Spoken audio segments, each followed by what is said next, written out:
আসসালামু আলাইকুম, কেমন আছেন সবাই? আশা করি ভালো আছেন। iTechMamun ইউটিউব চ্যানেলের আরও একটি ভিডিওতে আপনাকে স্বাগতম। আজকের ভিডিওর বিষয় হলো আইফোনের ক্যালকুলেটরের কিছু হিডেন টিপস অ্যান্ড ট্রিক্স নিয়ে। তো আমরা সবাই আইফোনের ক্যালকুলেটর ইউজ করি, বাট এর কিছু ফিচার্স আছে যেগুলো সম্পর্কে আমরা জানি না। তো আজকের এই ভিডিওতে আমি চেষ্টা করব আপনাদের মাঝে আইফোনের এই ক্যালকুলেটরের যতগুলো টিপস অ্যান্ড ট্রিক্স আছে সেগুলো শেয়ার করার জন্য। যার মধ্যে প্রথম যে টিপস অ্যান্ড ট্রিক্স সেটি হলো আমাদের ক্যালকুলেটরে টাইপ করা যে কোনো সংখ্যা আইফোন পড়ে শোনাবে।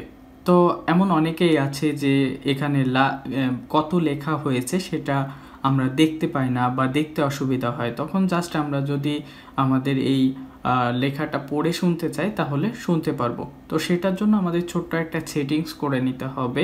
সেই সেটিংসটা করতে গেলে যেতে হবে আইফোনের যে মূল সেটিংস আছে এই সেটিংস থেকে আমরা একটু নিচের দিকে যাব এবং এখান থেকে আমরা অ্যাক্সেসিবিলিটিতে ক্লিক করব।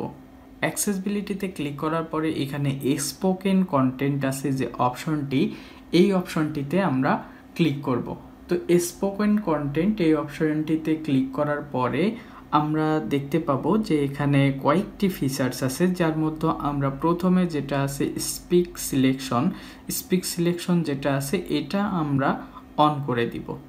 তো এটা অন করে দিলেই আমাদের কাজ শেষ। এখন আমরা ক্যালকুলেটরে যে সংখ্যাটি বুঝতে পারতেছিলাম না বা দেখতে পারছিলাম না সেটা পড়ে শুনতে পারবো। তো জাস্ট সিলেক্ট করলে আমাদের পাশে স্পিক অপশন থাকবে। তো এই স্পিকে ক্লিক করার পরে ক্যালকুলেটরে কত টাইপ করা হয়েছে সেটা আমাদের পড়ে শোনাবে। তো আমি আবারও একটি দেখাচ্ছি, জাস্ট প্রেস করে ধরবো ফিঙ্গার দিয়ে, দেন স্পিকে ক্লিক করব। 555,665। তো আমরা কিন্তু ইজিলি এটা শুনতে পারতেছি এবং পাশাপাশি দেখতেও পাচ্ছি। দ্বিতীয় যে টিপস অ্যান্ড ট্রিক্সটি শেয়ার করব সেটা হলো কপি অ্যান্ড পেস্ট ডিজিট। তো আমরা ক্যালকুলেটরে অনেক সময় কোনো সংখ্যা কপি করে এনে এখানে পেস্ট করতে চাই, তো জাস্ট সেটাও আমরা চাইলে পেস্ট করতে পারবো। তো আমরা কি করব, যেখানে আমরা কোনো সংখ্যা কপি করে নিয়ে আসা আছে এমন, জাস্ট এখানে ফিঙ্গারটা প্রেস করে ধরবো এবং পেস্টে ক্লিক করব, তাহলে আপনার কপি করা যে সংখ্যা থাকবে সেটি এখানে পেস্ট হয়ে যাবে।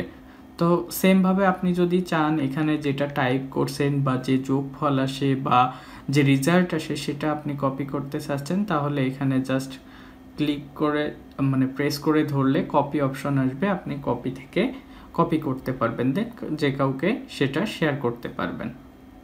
আমাদের মধ্যে অনেকেই স্টুডেন্ট আছে আর যারা আইফোন ব্যবহার করে, তো আইফোন ব্যবহার করেন, এই ক্ষেত্রে আপনাকে আলাদা একটা সায়েন্টিফিক ক্যালকুলেটর দরকার হবে না। তো আপনি যদি আইফোনের সায়েন্টিফিক ক্যালকুলেটর ইউজ করতে চান তাহলে খুব সহজেই পারবেন। জাস্ট এর জন্য স্ক্রিন রোটেশনটা অন করে নিতে হবে, এটার উপর টাচ করলে এটা অন হয়ে যাবে। তো আমরা যদি এখন ক্যালকুলেটর অ্যাপ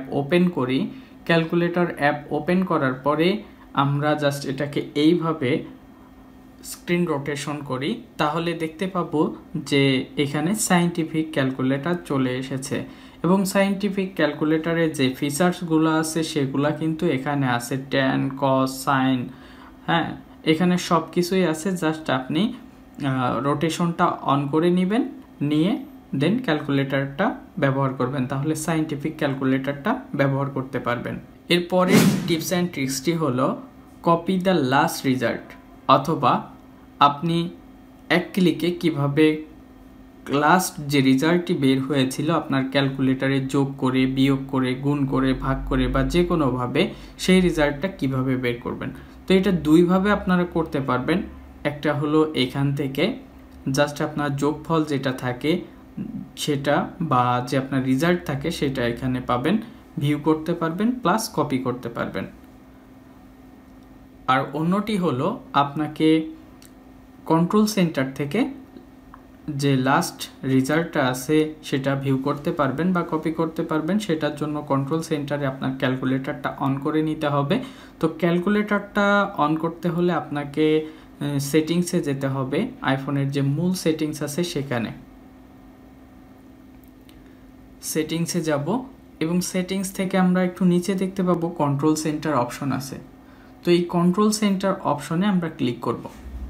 কন্ট্রোল সেন্টার অপশনে ক্লিক করার পরে এখানে আমরা ক্যালকুলেটরটা অ্যাড করে নিব। তো এইখানে আমরা যদি কোনোটা অ্যাড করি সেটা কিন্তু আমাদের এই কন্ট্রোল সেন্টারে অ্যাড হয়ে যাবে।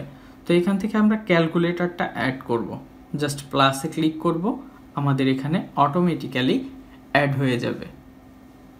তো এখানে অ্যাড হওয়ার পরে আমরা চলে যাব আমাদের কন্ট্রোল সেন্টারে এবং এখানে ক্যালকুলেটর অপশন আমরা দেখতে পাচ্ছি। জাস্ট এটার উপরে আমরা যদি প্রেস করে ধরি তাহলে দেখতে পাবো কপি লাস্ট রেজাল্ট, অর্থাৎ আপনারা একটা ট্যাব একটা প্রেসের মাধ্যমেই ক্যালকুলেটরে ক্যালকুলেটরের যে রেজাল্টটা এসেছিল লাস্ট সেটা দেখতে পারবেন, পাশাপাশি কপি করে নিতে পারবেন।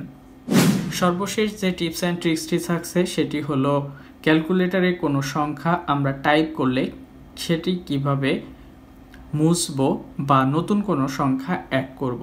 তো আমরা অনেক সময় টাইপ করতে করতে ভুল করে ফেলি।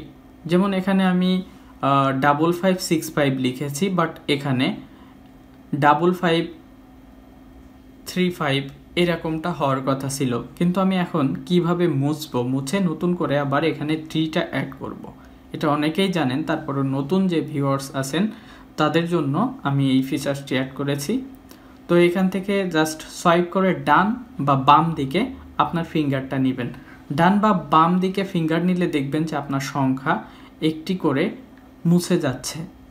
ডানে অথবা বামে দিলেই আপনার যে টাইপ করা সংখ্যা ছিল সেটা মুছে যাচ্ছে। তো এইভাবে আপনি যতবারই যত বড় সংখ্যাই হোক না কেন ফিঙ্গার দিয়ে এভাবে ডান থেকে বাম বা বাম থেকে ডানে আপনার আঙ্গুলটি সোয়াইপ করলেই দেখবেন যে একটি করে সংখ্যা মুছে যাচ্ছে। তো মুছে গেলে তারপরে আপনার সঠিক যে সংখ্যাটি আছে সেটি জাস্ট টাইপ করে বসাবেন, তাহলে হয়ে যাবে। এর আগে কিন্তু এই সুবিধাটা ছিল না। তো এটা আমাদেরকে যদি আবার মুছে করতে হতো তখন সিতে ক্লিক করে পুরাটাই মুছতে হতো। তো এখন থেকে পুরাটাই আর মোছা লাগবে না। আশা করি ক্যালকুলেটরের যে টিপস অ্যান্ড ট্রিক্সগুলো আছে এগুলো আপনার ভালো লেগেছে। যদি ভালো লেগে থাকে তাহলে অবশ্যই লাইক ও বন্ধুদের মাঝে শেয়ার করতে ভুলবেন না। আর এখনও পর্যন্ত আমার চ্যানেলটি সাবস্ক্রাইব না করলে এখনই সাবস্ক্রাইব করে নিন, পাশে থাকা বেল আইকনটি প্রেস করে দিন, তাহলে আমার পরবর্তী কোনো ভিডিও আপনি মিস করবেন না। দেখা হবে পরবর্তী ভিডিওতে। সে পর্যন্ত ভালো থাকুন, সুস্থ থাকুন। আল্লাহ হাফেজ।